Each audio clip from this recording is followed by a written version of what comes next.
All right. Should we jump into this one? Let's do this. This is one of our favorites on our Oh website, my and gosh. we put it on the website not long ago, and it exploded. Everyone So, loved it. We're showing you just some simple ways to even make it easier than the recipe that's on the website. Exactly. So here's our shortcuts. Let's do it. What are we starting with? All right, I'm gonna have you cut up the chicken. Okay. So we're gonna have like 1.5 pounds to 2 pounds Yep, of chicken. chicken. And I like to use the tenderloins because it just makes them cook a little bit faster. And they're nice because they're small, so they're easy to cut up. And lots of times they've already been,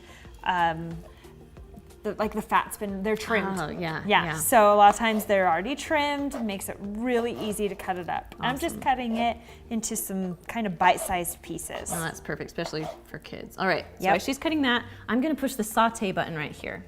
So when you push the saute button, right now it says, there's a little button that says less, normal, or more. We're just gonna keep it at normal because it's fine.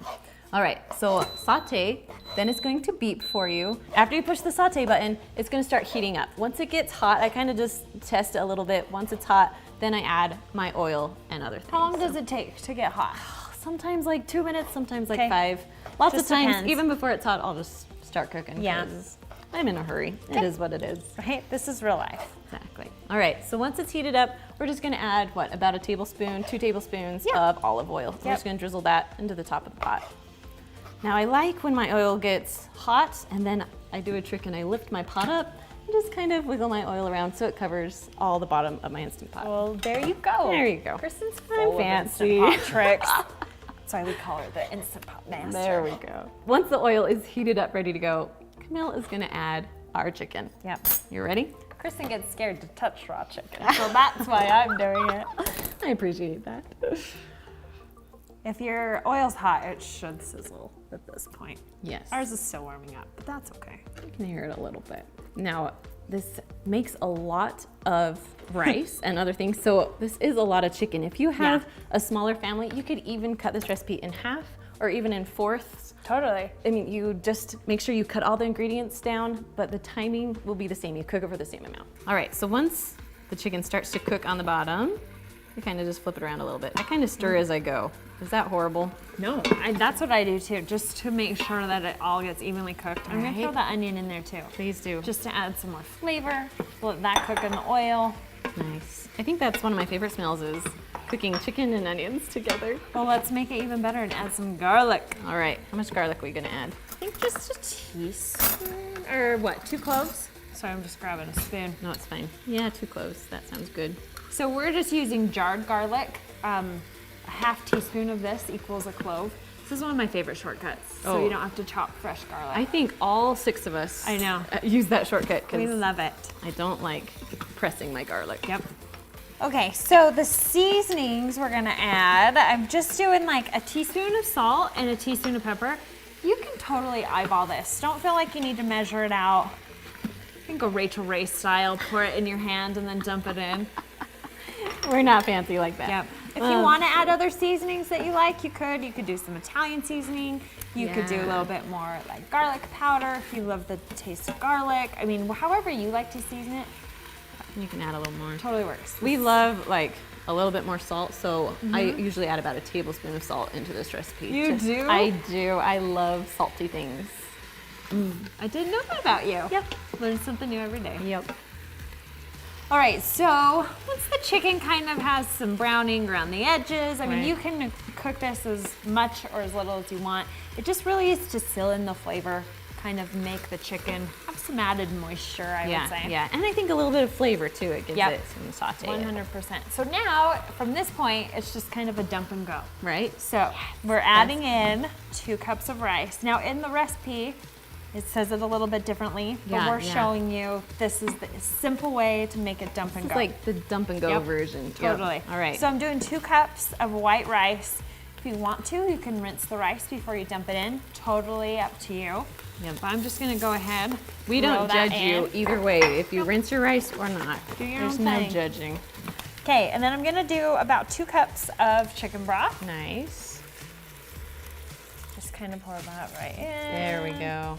All right, so the secret when you're cooking do a little bit rice in the Instant Pot is you want to make sure that the rice every single kernel of rice touches the liquid, because if it doesn't, you're gonna have some hard pieces of rice there. So that's what we're gonna do. Didn't know that. Now you know. Okay, I've got half a cup of water going in too. Okay. Just some added moisture for that rice. Now I've got a can of cream of chicken soup. If you want to, if you're feeling super domestic, you can make your own.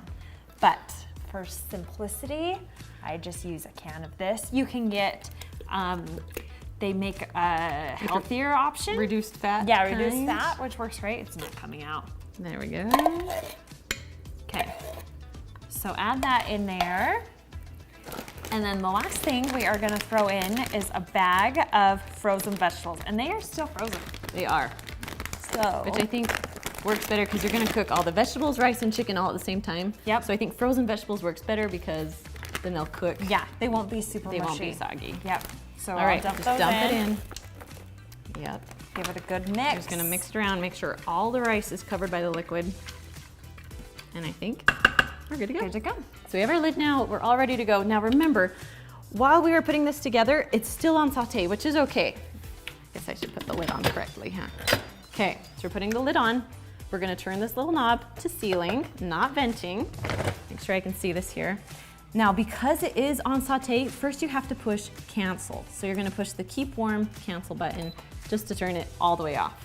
Then you're gonna push the manual button. Now, if you don't have a manual button, you'll have a pressure cook button. It's the same thing, manual, pressure cook, you're good. All right, so then we're gonna go up to 6 minutes. Now we can do 6 minutes because our chicken is little, it's already been sauteed. The rice only takes about 6 to 7-ish minutes to cook, and the vegetables only take about 2 minutes to cook, but they still taste good together. Yeah. So it's all kind of the same amount of time. That's why you can all cook it together. Awesome. All right, so you heard it little beep. Once it says on, you can just walk Walk away. away.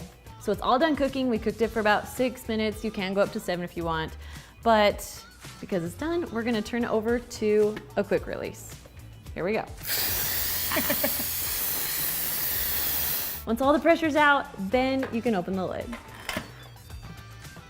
Just beware of the steam because it gets toasty.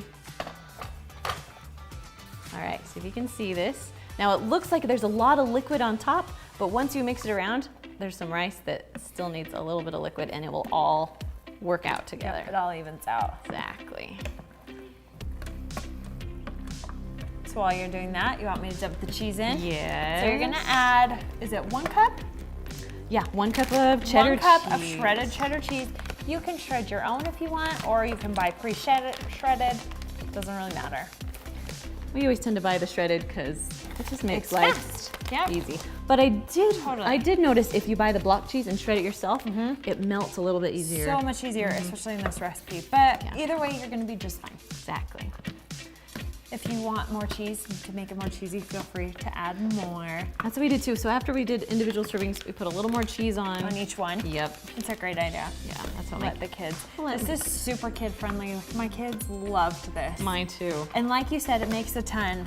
Like we ate it for lunches all week long. Right? We're going on a 3rd meal of this. I make this just this week. It's awesome. I know. It's one of our favorites now. All right. Okay. What do you think? Looking good? Looks good. Okay, should we plate it up? Yep. So at this point, you could feed it to your family. It is going to be super hot for a minute, but it's delicious. It's cheesy. It's comfort food. I don't think you could ask for anything more. And then, like you were saying, if you want to throw on a little bit of extra cheese, especially when it's hot, There we go. it'll get all melty on there. If you want to get fancy, you could pop of throw on color. some fresh parsley. But there you go. Super Dinner simple. is served. There we go.